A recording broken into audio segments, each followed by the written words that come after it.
Good morning, everyone. It's Natalie here, and welcome to my channel, Find Joy in the Journey. I am so excited today, and you'll never guess why. Right now, the temperatures in the Joy Garden, 65 degrees. I kid you not.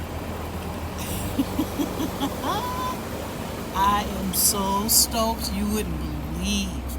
That means, to me, that means fall is just around the corner. Cooler temperatures and better growing weather is right around the corner.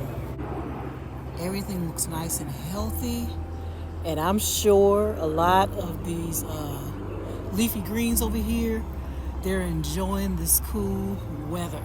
65 degrees, I kid you not. It feels so good, and it's not cold. It's just nice and crisp. I'm showing you everything, but also I want you to notice there is garden dust sprinkled on my plants. And I'll tell you why. The caterpillars have been having a field day. They love these leaves. So I had to do something. I was seeing too much insect damage. So I got out my 8 is the brand I'm using. I'm not using 7, but I think I will get the 7 dust. I like the dust. I didn't think I would, but for some reason, just actually physically seeing the the pest control on the leaves, it does my heart good. It feels like I'm doing something to fight these insects, and then I feel like it will cling to their bodies, to the body of the insect. I think it'll get on their little legs, and then finally the little poison will take them out. So yeah, I think I like the dust. All right, you guys, I gotta get my game plan together. There's so much to be done. Yes, it is a bonnet and hat day. Okay. All right, you guys, I got in a better position so you can see me better. And try to finish my coffee before I get to work.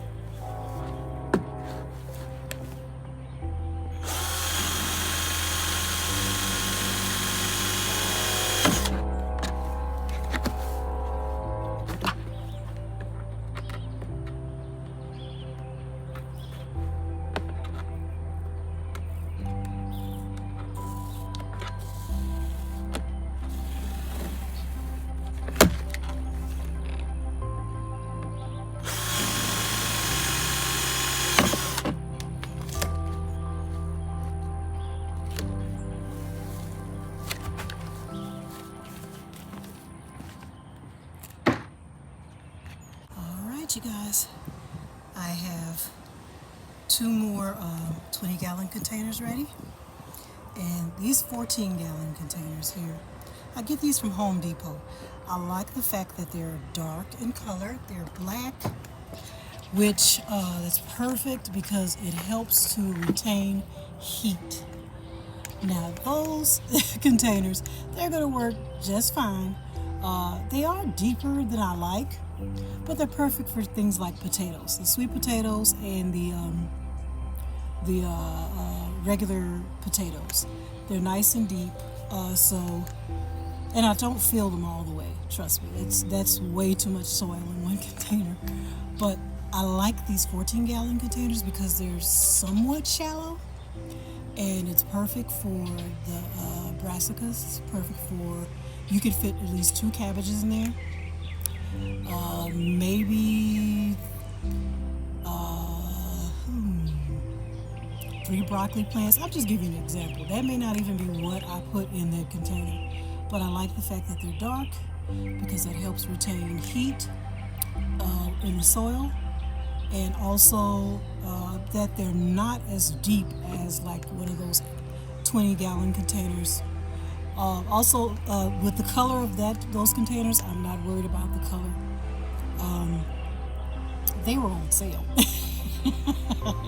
So if it's a difference between paying $4 for a container or $7, guess what? I'm going with the $4 container and just work with what I have. Okay? So I just wanted to show you that I drilled holes, and with these, I just doubled up.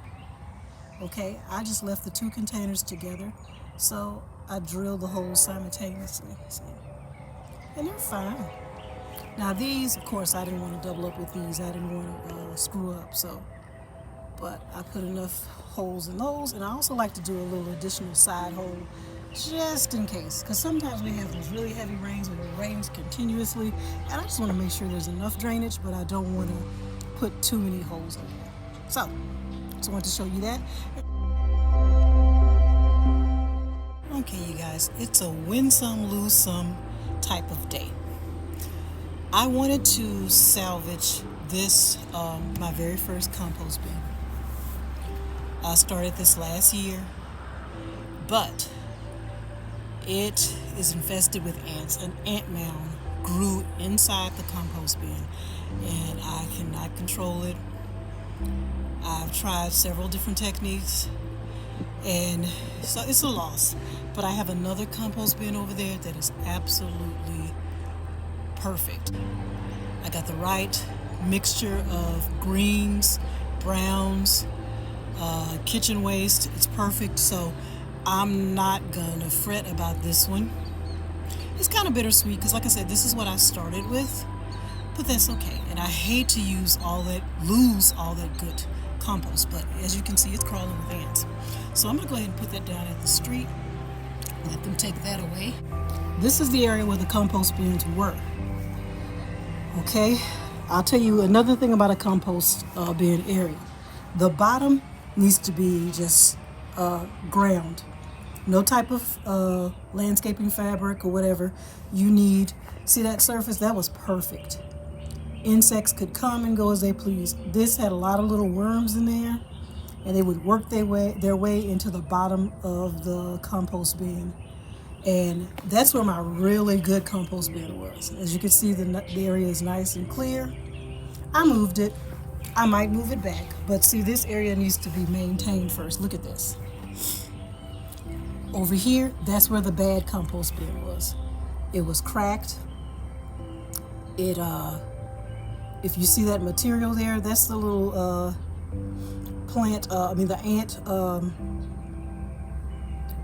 killer that the granules that I use to destroy fire ants, because this area had become inundated with ants, and that compost bin had become infested with ants, and there was no going back.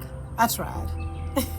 I tried, trust me, because that was my very first compost bin. It's down at the street now. Hopefully, when they come to pick it up, the poor little garbage men won't be attacked by ants. I have this tarp ready here because I have some other things. It's going to be a day of cleaning up. I just want everything nice and neat. I have these old corn plants here where I cleaned out the corn containers. That's going to go on that tarp, and I'm going to drag it to the street. Also, the old greens are in that little pile too. Let's see what else. Back here, I had a pile back here where I had was collecting larger things like old corn plants, old tomato plants, and I'm going to go ahead and drag that to the street also. So yeah, I hate to dig around over there, but I think I have a clever way to dig up that old pile and drag it to the street so they can collect it on a garbage day. So I'm gonna get to work. Like I said, today is a nice day. The temperatures are cool, so I'm gonna get a lot done. So basically what I did is I had a bunch of old dead plants too. So I had to sacrifice one of my sheets. I've done that before. So I took an old sheet and an old tarp. I rolled up all those old plants that I had on the side of my shed, my storage shed, plus the corn plants I had just cleared out of their containers. I have an old umbrella that was damaged in the storm, and that is my old compost bin. So hopefully when they come to collect the garbage, they'll take that. Okay, everybody, I wanted to show you, if you can still see, because the bag is half gone. Okay, but this is the 8 garden dust that I've been telling you about. This is the dust that you've seen sprinkled on my plants in the garden. I know you can't see me, but that's okay. I don't mind that I'm not on camera. If you can hear my voice clearly, that's great, because I'm really tired. I've been putting in work, but it's been fun. Let's get back to this garden dust. Now, this is the little container that I made. Okay? Basically, I just got one of those containers from the dollar store. I used my soldering iron, and I made little holes. So I made it into a shaker, right? And then I just filled it with this 8 garden dust by Bonide. And it has a list of 55 listed insects and pests that it supposedly controls. I know it does work on aphids because I had an aphid infestation this early spring over in my my raised bed, and it did work. And it seems like it's doing well on the little plants in the garden. So I'm gonna go over there now. I just wanted to show you the dust, and I filled this container. I've been using out of it, so it's not all the way filled. But let me see if I can safely shake a little bit more in here. I'm gonna put on some gloves, you guys. Okay, not only did I put on my gloves, I put on a mask. Okay, so I'm just gonna show you that I took the bag. I'm gonna try not to make a mess. And I just fill the little container.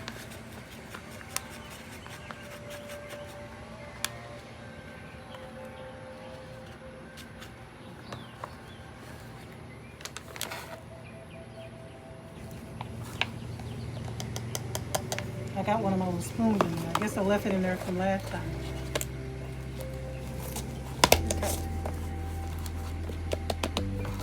Alright, so it's ready to go.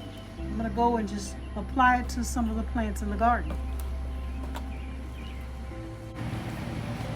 Okay, I also wanted to share with you one of the things that I'm going to be doing is I'm going to be covering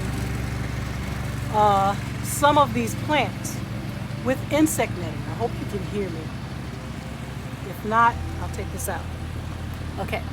I'm going to be covering these plants with insect netting, some of them, just to protect them from the caterpillars. But this is what I learned. Before you cover anything, you want to treat it with the dust. So basically, you sprinkle the dust on there, and then you're going to cover it with the insect netting. You want to completely clear out the container of all the little eggs and larvae and anything that's in there. So then you're going to cover it. And I think the gentleman said you do that.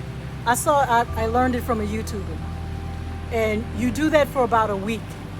You're going to cover it with the netting after sprinkling this on it, because you want to kill anything that's already in there.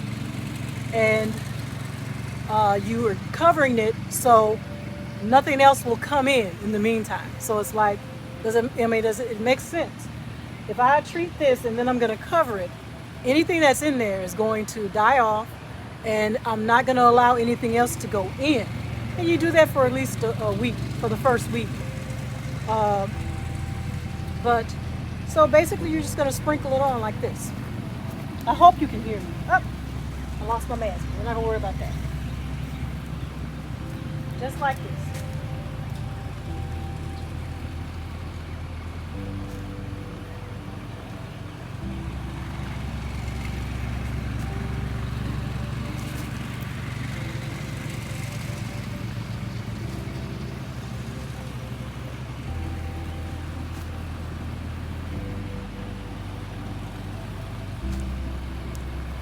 Okay.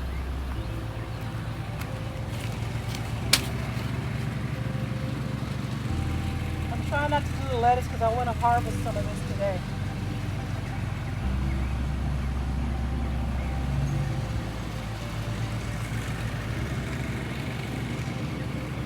I should have a mask on.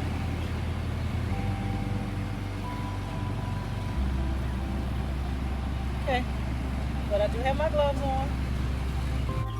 Okay, I tried to use the dust as safely as possible, but I was also trying to film at the same time. I should have set that up better, but we have, let's see here. I'll pick it up with this, but we have the little container here, right? 8 garden dust, and I have it labeled.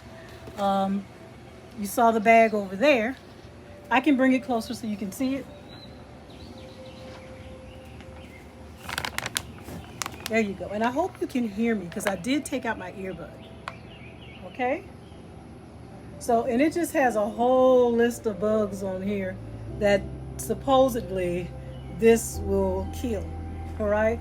Basically, I doubt if it'll get everything, but it's going to control it.